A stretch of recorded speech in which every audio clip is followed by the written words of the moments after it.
Admiral Hai-Jin pressed her palm against the cold metal of the observation deck, watching the last free city of her people disappear in flames. The ancient spires that had stood for 10,000 years cracked and fell like broken glass. Each explosion sent ripples of orange light across the dark surface of Kepler 442b, and with every flash, more of her world died. The Zephyrians had once been the proud rulers of 100 star systems. Their crystalline bodies could glow with inner light, creating patterns of communication more beautiful than any spoken language. They built cities that floated in the air, powered by harmony between their minds and the natural forces of their worlds. For generations, they had been peacekeepers, helping younger species resolve conflicts through wisdom and patience. But wisdom meant nothing against the Vaktar dominion. These creatures were nightmares made real. They looked like giant insects crossed with machines, standing 12 feet tall with razor-sharp claws and armor that seemed to be grown rather than built. They consumed everything in their path. Planets, people, entire civilizations, all became fuel for their endless war machine. The Vaktar didn't just conquer worlds, they ate them completely, leaving nothing but empty space behind. Hai-Jin's communication officer, a young Zephyrian named Dal Su, approached with his light patterns flickering. "Weekly, Admiral, we're receiving evacuation requests from the underground shelters. The civilians want to know if the transport ships are coming." She turned away from the window. There were no transport ships left. The Vaktar had destroyed their evacuation fleet 3 days ago. Most of her people didn't know this yet. How could she tell them that this burning world would be their grave? "Send them hope," she said quietly. "Tell them we're working on it." Dalsu's patterns shifted to confusion, but he didn't argue. He had learned not to question his admiral's decisions during these dark times. The bridge around them hummed with desperate activity. Officers worked at stations that sparked and smoked from battle damage. Half the screens showed static, and the other half displayed information nobody wanted to see. Vaktar ships surrounded the planet like hungry wolves circling wounded prey. Their biomechanical vessels pulsed with an alien heartbeat that made Hai-Jin's skin crawl. Her military advisor, Commander Minho, walked over with a datapad in his hands. His usual confidence had faded weeks ago, replaced by the hollow look of someone who had seen too much death. "Admiral, the defense grid is down to 18%. Our ground forces are reporting that the Vaktar have broken through the eastern mountain range. They'll reach the civilian shelters within 6 hours." Hai-Jin nodded without showing emotion. She had become very good at hiding her feelings. A leader couldn't afford to let despair show, even when hope had died completely. "What about the other coalition worlds?" she asked, though she already knew the answer. "Kepler 442b is the last one," Minho replied. "Every other system has fallen. We estimate the Vaktar have processed over 40 billion of our people into biofuel." The word processed was just a clean way of saying murdered and consumed. Hai-Jin had seen the reports from the fallen worlds. The Vaktar didn't kill quickly or cleanly. They harvested living beings like crops, keeping them alive as long as possible to extract maximum energy from their suffering. Around the bridge, she could see her officers losing hope. Their natural glow had dimmed until they looked like dying stars. Some had already suggested surrender, believing that slavery might be better than extinction. But Hai-Jin knew better. The Vaktar didn't take slaves. They only took food. The Coalition archives lay buried 3 miles beneath the capital city, protected by layers of crystalline shields that had somehow survived the Vaktar bombardment. Hai-Jin descended into the ancient halls with Commander Minho, their footsteps echoing in the darkness. Emergency lighting cast strange shadows on walls covered with the accumulated knowledge of 1,000 worlds. "Why are we here, Admiral?" Minho asked as they walked deeper into the maze of data storage chambers. "Shouldn't we be coordinating the final defense?" Hai-Jin didn't answer immediately. She was following a desperate hunch, the kind of wild idea that comes to people when they have absolutely nothing left to lose. Somewhere in these archives might be information about species the Coalition had encountered but never fully understood.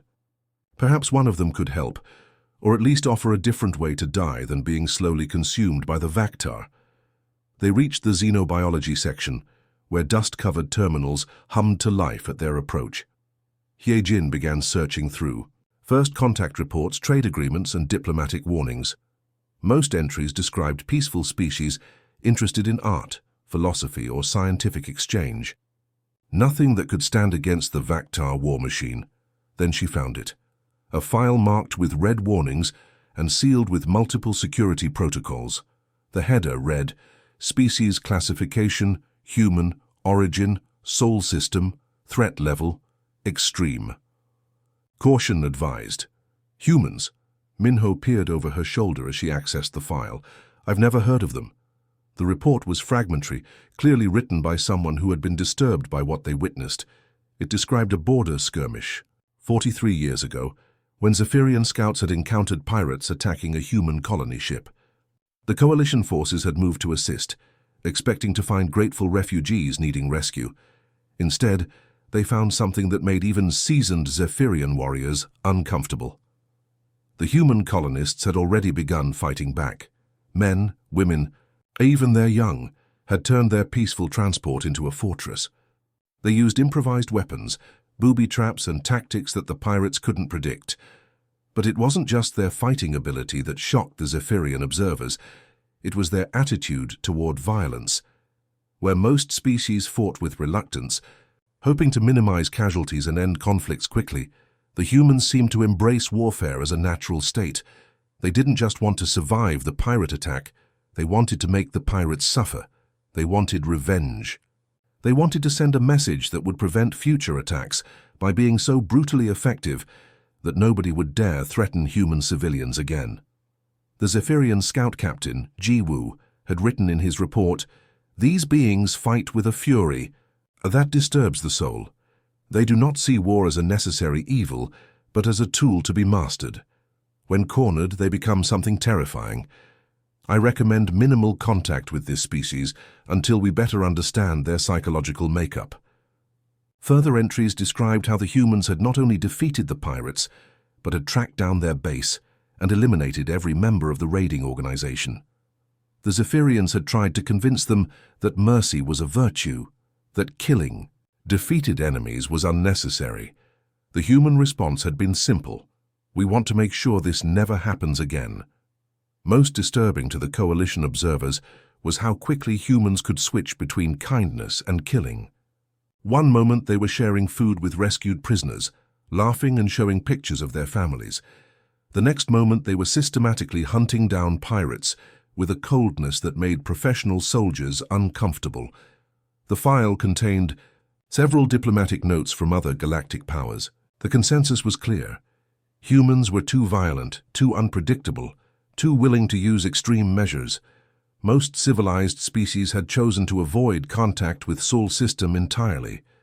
Why deal with aggressive primitives when the galaxy was full of peaceful, reasonable beings? But now, as Vaktar ships circled her dying world like vultures, Jin saw something different in those old reports. She saw exactly what her people needed. "Minho," she said, closing the file. "Prepare a long-range transmission array. We're going to call for help." "From who?" "There's nobody left." Jin smiled for the first time in weeks. "From the monsters. The message to Earth had been sent 3 weeks ago, and since then, nothing but silence." Jin checked the communication. Logs every day, hoping to see even the smallest response from the Sol System. Her officers had begun to look at her with pity, the way people look at someone clinging to false hope. "Maybe they never got the message," Dalsu suggested during one of their daily briefings. His crystalline form flickered weakly, barely maintaining its glow. "Or maybe they don't care about us."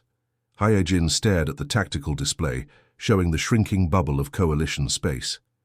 Every day brought news of another world falling to the Vaktar. The insectoid machines worked with terrifying efficiency, consuming entire planets in weeks before moving to the next target. Refugees fled from system to system, but there was nowhere left to run. "The humans received our transmission," she said quietly. "Their technology might be primitive, but they're not deaf. They heard us." Commander Minho pulled up the latest casualty reports. The numbers had become so large they lost all meaning. Admiral, even if they wanted to help, what could they do? According to our files, they've never fought anything like the Vactar. They're still using chemical rockets and basic energy weapons. That was true. The human technology level was centuries behind the Coalition's, and even the mighty Zephyrian fleet had been crushed like insects. What chance could primitive humans have against biomechanical nightmares that ate stars? But Hyejin remembered the old reports. She remembered the cold efficiency of human violence, the way they had hunted pirates not just to win, but to send a message. Maybe advanced technology wasn't everything. Maybe sometimes you needed something. Else, the days crawled by, more worlds fell, more billions died. The Vactar fleet surrounding Kepler 442b grew larger as reinforcements arrived from conquered systems. Their bioships pulsed with alien hunger, waiting for the order to begin the final harvest. Hyejin's senior staff had started meeting without her, discussing surrender terms. They meant well, but they didn't understand. There were no surrender terms with the Vactar. There was only food and not yet food. On the 21st day after sending the message, Hyejin stood alone on the bridge during the night shift. Most of her crew was sleeping, trying to grab a few hours of peace before what everyone knew would be their last battle. The planet below was dark, except for the fires that never stopped burning. She was about to return to her quarters when the sensor array began screaming warnings. "Admiral!" The Night Watch officer, a young Zephyrian named Taehyun, stumbled over his words in excitement. "We're detecting massive spatial distortions at the edge of the system." Hyejin rushed to the sensor station. The readings made no sense. Something was tearing holes in space itself, creating gravity waves that shouldn't be possible with any known technology. The distortions were chaotic, violent, completely unlike the smooth FTL signatures of Coalition or even Vactar ships. Could it be a natural phenomenon? She asked, though her heart was already racing with hope. No, Admiral, the pattern is too regular. Something is coming through, but it's using a form of faster-than-light travel we've never seen before. The distortions grew stronger, creating ripples that made the stars themselves flicker. Even the Vactar ships around the planet seemed confused, turning their attention toward the strange anomaly appearing at the system's edge. Then, as suddenly, as it had begun, the chaos stopped. Where empty space had been moments before, a fleet materialized. The ships were angular and utilitarian, built for function rather than beauty. They looked like weapons that happened to be capable of carrying people. Their hulls were scarred and battle-worn, painted in colors that seemed designed to blend with the darkness between stars. Hyejin held her breath as her communication officer worked frantically to establish contact. For long minutes there was only static.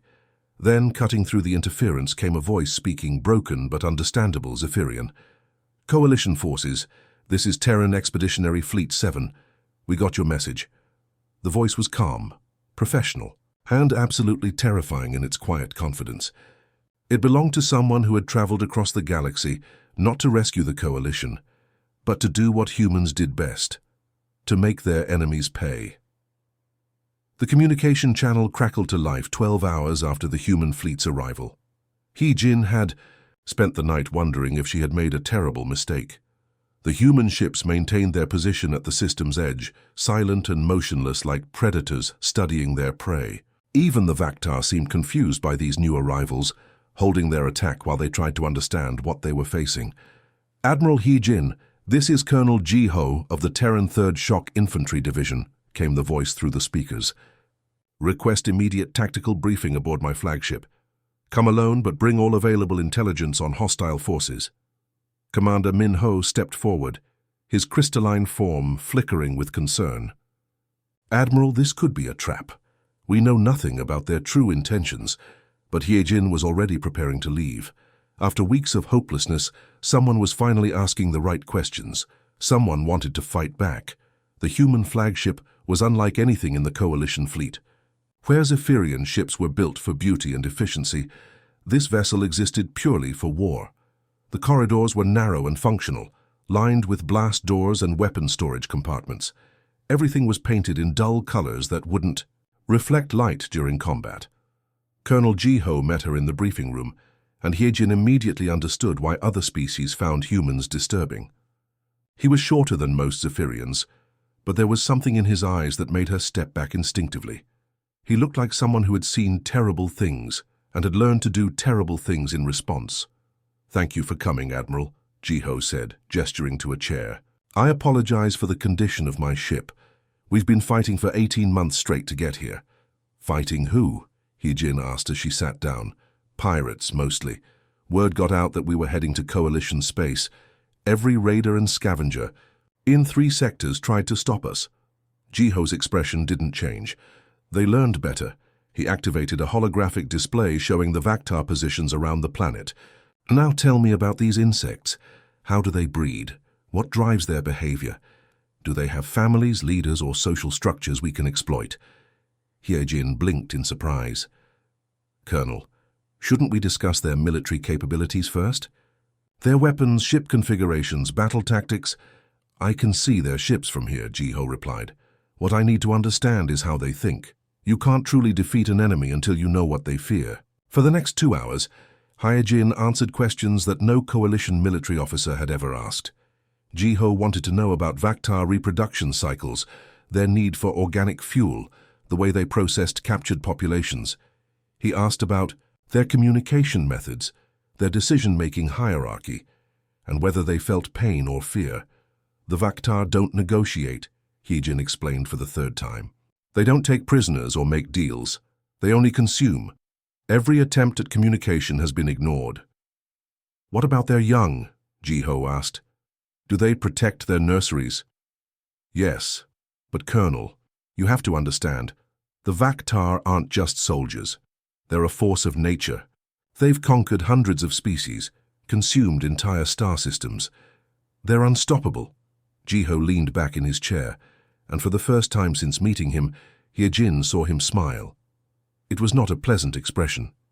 "Admiral, let me explain. Something about humans," he said quietly. "Every species in this galaxy fights to survive. We fight to make examples. When we're done with the Vactar, the entire universe will know what happens to things that threaten our friends." He stood and walked to the viewport, where the human fleet was beginning to spread out in formations that made no tactical sense to Zephyrian military doctrine. "You said they can't be reasoned with. Good, neither can we." Outside the ship, Hye-jin could see human vessels deploying strange objects into space. They didn't look like weapons or defensive platforms. They looked like machines designed for a purpose she couldn't understand. "What are those?" she asked. Jiho's smile grew wider. "Tools for teaching lessons that last forever." The human colonel turned back to face her, and in that moment, Hye-jin realized that her people's salvation had arrived wearing the face of something just as frightening as their enemies. Hive Lord Korthak's massive form filled the command chamber of his flagship, a living vessel that pulsed with veins of bioelectric energy. His forearms worked independently at different control interfaces, while his compound eyes processed multiple data streams simultaneously. For 3 years, he had led the Vactar expansion into Coalition space, and every battle had followed the same pattern. The prey would fight bravely, die honorably, and then feed his growing empire. But today brought something new. Lord Korthak, his intelligence officer, a smaller Vactar named Jektal, approached with data crystals glowing in his claws. "The mammals from the Sol system have arrived. 53 ships total, primitive design, inferior technology." Korthak's mandibles clicked in what passed for laughter among his species. 50 ships against our 1,000-vessel armada? He gestured toward the tactical display, showing the human fleet spread thin across the outer system. These creatures must have a death wish. The humans had been in system for 2 days now, and their behavior puzzled him. They hadn't tried to reinforce the Coalition's failing defenses around the planet. They hadn't attempted any diplomatic contact with his forces. They hadn't even moved into standard battle formations. Instead, they seemed to be exploring. "Lord, they are scanning everything," Jektal reported. "Not just our military vessels, but asteroid fields, debris clouds, even the cosmic dust patterns. We cannot determine their tactical purpose." "It doesn't matter," Korthak decided. "Signal the consumption fleet. Begin standard harvest protocol. These mammals want to watch their crystalline friends die? Let them have front row seats." The Vactar war machine moved with practiced efficiency. Bioships formed consumption waves designed to overwhelm defenders through sheer numbers. It was the same tactic that had broken every other species they'd encountered. Throw enough creatures at the enemy until their weapons overheated and their will to fight collapsed. But as the first wave approached the planet, something unexpected happened. The humans didn't target the advancing Vactar fleet. Instead, their weapons turned toward the asteroid belt on the far side of the system. Brilliant flashes of light began appearing among the floating rocks, each explosion vaporizing chunks of stone and ice. "What are they attacking?" Korthak demanded, his attention splitting between the advancing consumption wave and the puzzling human bombardment. Jektal's claws worked frantically at his instruments. "Lord, they're targeting our nursery sites. The..." Words hit Korthak like a physical blow. The asteroid belt contained dozens of converted rocks where Vactar larvae grew in carefully maintained environments. Each nursery housed millions of developing young, the future of his species' expansion. The locations were secret, hidden among thousands of ordinary asteroids. "How do they know where the nurseries are?" he roared. On the tactical display, human ships moved with surgical precision. Their weapons weren't the energy beams favored by most species. Instead, they launched chunks of metal at incredible speeds, turning each projectile into a kinetic nightmare. When these metal slugs hit the nursery asteroids, they didn't just crack the rocks. They turned them into expanding clouds of superheated plasma. "The mammals have been scanning for 3 days, Jektal said, his voice carrying a note of fear that Korthak had never heard before.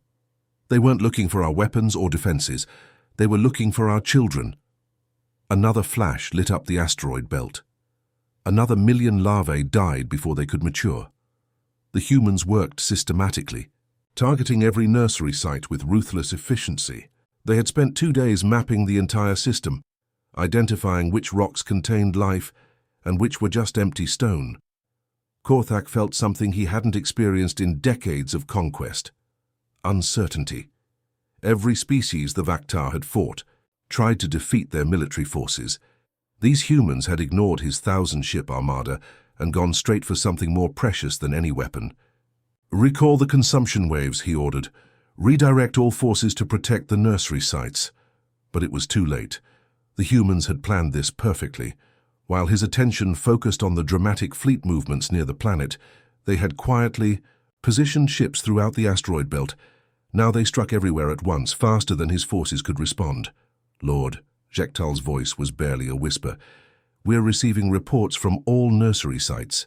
The mammals have destroyed 60% of our developing young. They're not just killing them, they're making sure nothing survives.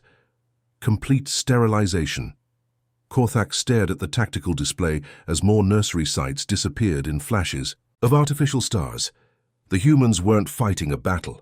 They were performing surgery, cutting out the future of his species with cold precision. For the first time in his long life, the Hive Lord began to understand that he might have underestimated his enemy. These mammals didn't fight like civilized beings. They fought like something far more dangerous. They fought like Vactar. The first sign that something had changed came 3 days after the nursery attacks, when Vactar warriors on occupied worlds began dying in ways that made no sense.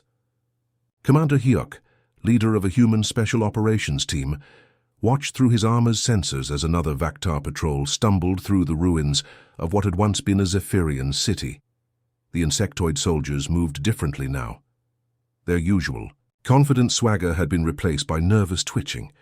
They constantly looked over their shoulders, weapons raised at shadows that weren't there. One of them suddenly dropped to the ground, convulsing as foam bubbled from its mandibles. "Target down," Hyuk whispered into his comm unit. "Virus strain C7 is working perfectly." His team had been on this world for 72 hours, and they had turned it into a nightmare for its occupiers. The humans moved like ghosts through the devastated landscape, their powered armor rendering them nearly invisible to Vactar sensors. Where conventional armies would have fought pitched battles, they struck at things the enemy never thought to defend. Water treatment facilities received special attention. The Vactar needed massive amounts of liquid to keep their biomechanical systems functioning, and they had converted Zephyrian purification plants to serve their needs. What they didn't know was that humans had spent decades studying biological warfare, developing viruses and toxins that could be tailored to specific alien physiologies. Su-Min, report, Hayuk called to his team's biochemist as they moved through. An abandoned factory complex. Water supply contamination is spreading faster than projected, came the reply through his helmet speakers. The virus attacks their digestive systems first, then their nervous networks. Estimated casualty rate among exposed populations is 93%. But poisoning water was just the beginning. The humans had studied every piece of intelligence about Vactar biology and behavior, looking for weaknesses that could be exploited. They learned that the insectoids communicated through complex pheromone signals, so they introduced chemical compounds that scrambled these messages. Vactar units began receiving contradictory orders, leading to confusion and friendly fire incidents.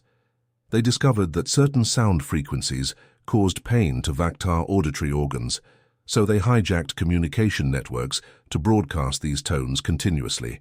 Across dozens of occupied worlds, Vactar soldiers began suffering from chronic headaches and disorientation.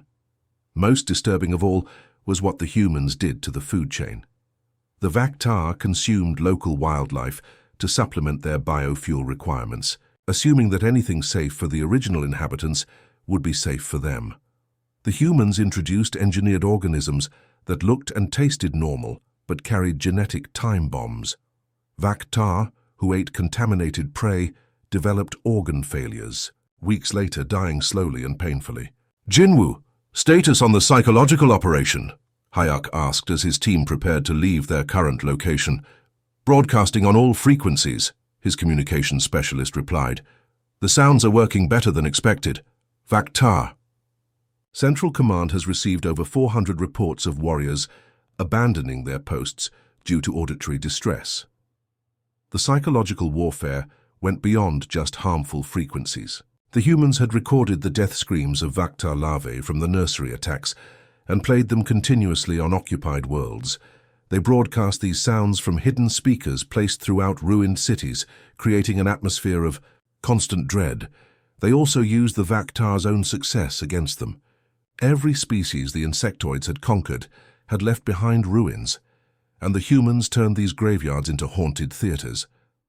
Holographic projectors showed images of previous victims rising from the dead to seek revenge. Motion detectors triggered, recordings of ghostly voices calling out in languages the Vactar had thought extinct. What made the psychological attacks so effective was their unpredictability. Unlike conventional warfare, where battles had clear beginnings and endings, the human terror campaign never stopped. Vactar soldiers never knew when the next attack would come or what form it would take. They began seeing threats everywhere, jumping at every shadow and unusual sound. Command, this is Team 7, Hayuk transmitted as they moved toward their extraction point. Mission objectives complete. Enemy morale is collapsing across all targeted sectors. Recommend expanding operations to additional occupied territories. The response came from Colonel Jiho himself. Approved. Make them afraid to close their eyes. Make them regret ever leaving their home system. Show them what happens when they pick a fight with humanity. As Hughes' team disappeared into the darkness, behind them, the Vactar occupation force continued its slow descent into paranoid madness, never knowing that their tormentors had already moved on to terrorize the next world. Hive Lord Korthak stood in his command chamber, staring at reports that made no sense. His 1,000-ship armada, which had conquered half the galaxy, was falling apart. Not from battle damage or enemy victories, but from something far worse, fear and confusion. Lord, Jektal approached with trembling claws, we've lost contact with the supply convoy from Sector 7. That's the 4th one this week. The supply lines were the lifeline of any military campaign, and the humans had turned them into death traps. Vactar cargo vessels would depart from conquered worlds loaded with biofuel and war materials, only to disappear somewhere in the vast emptiness between stars. No distress signals, no wreckage. They simply vanished. Send a full battle group. To escort the next convoy, Korthak ordered, his mandibles clicking with frustration. But even that didn't work. The battle groups would find empty space where convoys should have been. Or worse, They would discover cargo ships drifting dead in space with their crews missing and their holds emptied. The humans had perfected the art of striking where the Vaktar were weakest, then disappearing before reinforcements could arrive. The worst part was the ghost fleets. Vaktar sensors began detecting massive human armadas in systems where no humans should exist. These phantom forces would appear on long-range scans, forcing Korthak to divert precious resources to investigate, only to find nothing but empty space and sensor echoes. "How are they doing this?" Korthak demanded, as another false alarm pulled. 3 battle groups away from their assigned positions. His intelligence officer had spent days analyzing the phenomenon. "Lord, we believe they are using automated vessels to create false sensor signatures, small ships broadcasting the energy, patterns of much larger fleets. By the time we arrive to investigate, the drones have moved on to create confusion elsewhere." It was brilliant and infuriating. The humans were forcing the Vaktar to chase shadows, while real attacks struck undefended targets.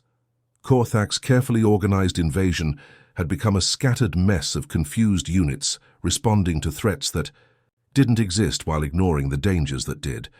But what truly shocked him was how the crystalline beings had begun to change. The Zephyrians had always been peaceful, fighting only when absolutely necessary, and even then with restraint and honor. They took prisoners, avoided civilian casualties, and sought diplomatic solutions whenever possible. Korthak had counted on this predictable behavior when planning his conquest. Now, inspired by human brutality, the coalition forces had become something unrecognizable. Admiral He-Jin stood on the bridge of her flagship, watching Vaktar prisoners being loaded into cargo containers. 3 months ago, she would have ensured they received proper treatment according to interstellar law. Today, she was about to launch them into the nearest star. "Admiral," Commander Minho said quietly, "this violates every principle our people have held for centuries. Our principles didn't stop 40 billion Zephyrians from being processed into biofuel," Hyojin replied without emotion. "The humans are right.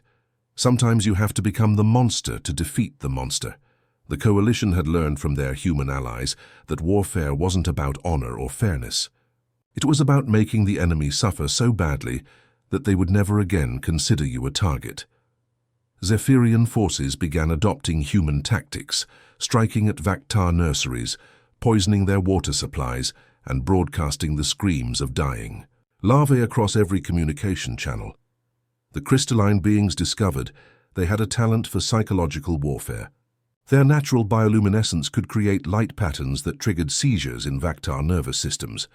Their harmonic communication abilities could produce frequencies that drove the insectoids insane. Weapons they had never considered. Using became tools of terror. On occupied worlds, Zephyrian resistance fighters emerged from hiding to begin systematic campaigns of sabotage and assassination. They learned to make bombs from household chemicals, to turn civilian infrastructure into death traps, and to strike at enemies who thought they were safe behind their own lines. "The mammals have taught us well," Commander Dalsu reported as his unit destroyed another Vaktar supply depot. "Terror is more effective than conventional weapons. The enemy fears us now, and fear makes them weak." Across the war zone, Vaktar forces found themselves fighting an enemy that no longer followed any rules. The disciplined invasion began to crumble as units were pulled in different directions, chasing ghost fleets, while real attacks devastated their support structure. Morale collapsed as soldiers realized that this war was unlike any they had fought before. For the first time in his career, Hive Lord Korthak began to consider the possibility that the Vaktar might not win. The humans had shown the galaxy something terrible, that any species could become as ruthless as their worst enemies when survival was at stake. The tide of war was turning, and it carried with it the promise of vengeance. The Zephyrian homeworld's orbital ring had once been a marvel of engineering, a beautiful structure that circled the planet like a jeweled crown. Ancient spires and gardens had provided homes for millions of crystalline beings, their bioluminescent forms creating patterns of light visible from space. Now it had become something from a nightmare. Admiral He-Jin watched the ring through, her ship's viewport, her crystalline form flickering with rage and despair. The Vaktar had converted the entire structure into a massive processing facility. Where gardens once bloomed, biomechanical harvesting equipment extracted nutrients from living prisoners. Where families had raised their children, conveyor systems moved captives toward machines that would turn them into fuel. Sensor readings confirmed 12 million Zephyrian prisoners still alive inside the structure, reported Commander Minho. But Admiral, they're scattered throughout the entire ring. Any assault will result in massive civilian casualties. Colonel Jiho's voice crackled over the communication channel from his flagship. Admiral Hyejin, we need to discuss the tactical situation. The human colonel appeared on the holographic display, his face grim. Behind him, Hyejin could see human officers working at stations covered with weapons she didn't recognize. The equipment hummed with energy patterns that made her sensors struggle to maintain lock. Colonel, surely there's a way to conduct a precision strike, she said. Our people are in there, innocent families, children. Jiho's expression softened, slightly. I understand your concern, Admiral, but we need to face reality. The Vaktar have turned your orbital ring into a fortress. Every corridor is defended. Every section is booby-trapped. They're using your people as human shields because they know we care about civilian casualties. Then we find another way, Hyejin insisted. We can't just abandon them. We're not abandoning them, Jiho replied quietly. We're ending their suffering. Through the tactical display, they could see the massive scale of the Vaktar operation. The orbital ring stretched for thousands of kilometers around the planet, divided into sections where different stages of processing took place. Biomechanical towers reached toward space like infected fingers, pumping harvested materials to waiting cargo ships. Sir, a human technician called to Jiho, the quantum destabilizers are fully charged. We can begin deployment on your order. Hyejin had never heard of quantum destabilizers, but the name filled her with dread. Colonel, what exactly are these weapons? Jiho turned back to the display. Experimental technology we've been developing since the war began. They manipulate the fundamental forces that hold matter together. When activated, they create cascading failures in atomic structure. You're talking about weapons that could destroy the entire ring, Minho said, his voice filled with horror. Yes, Jiho confirmed, but they'll also guarantee that not a single Vaktar survives. No prisoners, no eggs, no biomechanical systems. Complete sterilization. The human fleet began moving into position around the orbital ring. Their ships looked tiny compared to the massive structure, but they carried weapons that could unmake reality itself. Hyejin watched as strange devices deployed from their hulls, machines that seemed to bend light around themselves. Admiral, Jiho's voice was gentle but firm. I've seen what the Vaktar do to prisoners. The processing isn't quick. Your people have been suffering for months, kept alive only to maximize the energy extraction. This isn't rescue anymore. This is mercy. Hyejin closed her eyes, feeling the weight of an impossible decision. Her duty was to protect Zephyrian lives, but the people in that ring were already dead. They just hadn't stopped breathing yet. There has to be another way, she whispered. Sometimes there isn't, Jiho replied. Sometimes you have to burn down the house to kill the infestation. I'm sorry, Admiral, but this is the only way to make sure the Vaktar never do this again to anyone. The quantum destabilizers began to charge, their energy signatures visible as ripples in space itself.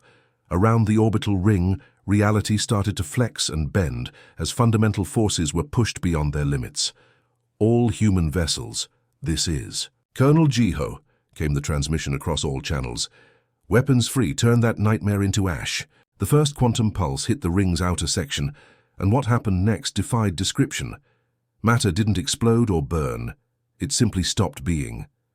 Entire kilometers of structure unraveled at the atomic level, releasing energy that made stars seem dim. The effect spread like wildfire, consuming everything it touched.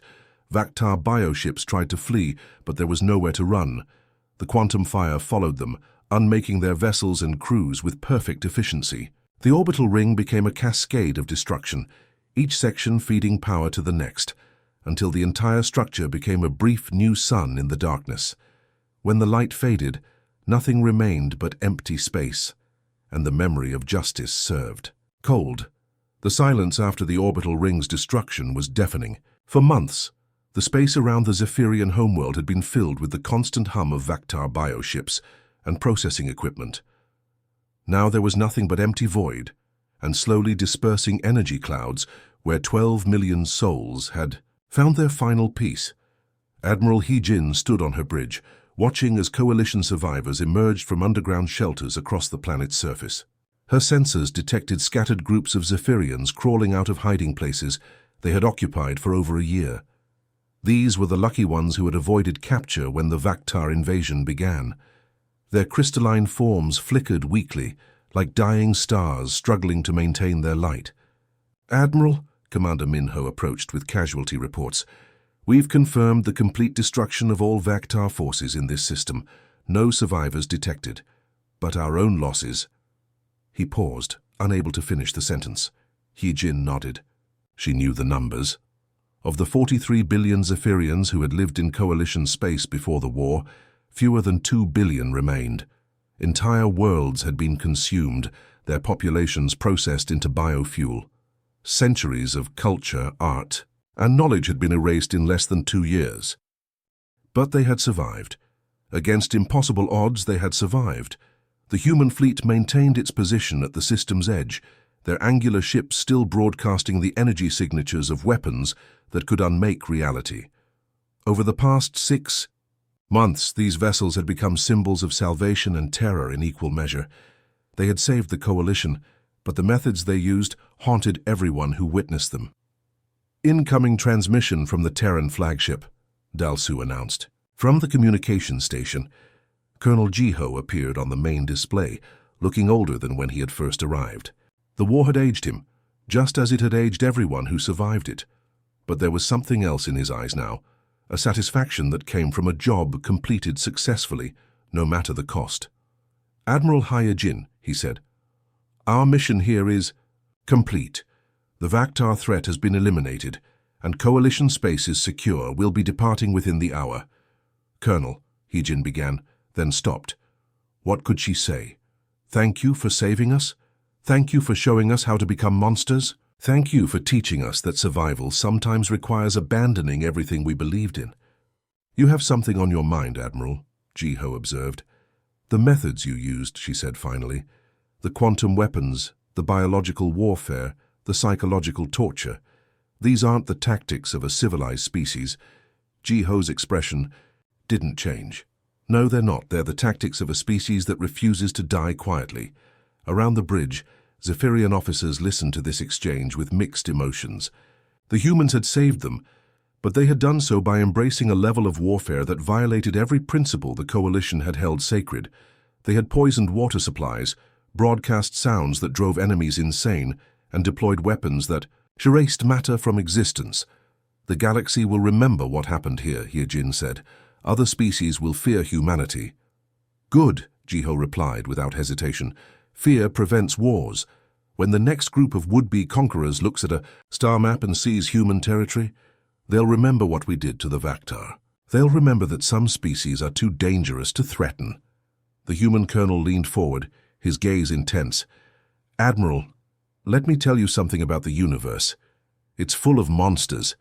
The Vactar weren't the first species to decide. They had the right to consume other civilizations, and they won't be the last. Peace only exists when the monsters are more afraid of the consequences than they are hungry for conquest." "And what does that make humanity?" Minho asked quietly. Jiho smiled, and it was the same cold expression He-Jin had seen when they first met. "It makes us the bigger monsters." The transmission ended, and within the hour, the human fleet began its departure. Their ships disappeared into the same chaotic FTL distortions that had announced their arrival, tearing holes in space itself as they returned to whatever corner of the galaxy they called home. As the Coalition began the long process of rebuilding, they carried with them the memory of their salvation. Children would learn about the day humanity arrived, when hope returned wearing the face of something as terrifying as their enemies. They would remember that sometimes survival required becoming the very thing you fought against. And in the deep archives, alongside the records of Zephyrian art and philosophy, they would preserve the footage of quantum fire consuming the orbital ring. A reminder that in a universe full of monsters, it was better to have the bigger ones on your side. The war was over. The Zephyrians had survived, but they would never again be the same innocent species that had once believed wisdom and compassion could solve every conflict. Some lessons could only be learned in blood and fire, and humanity had been their teacher.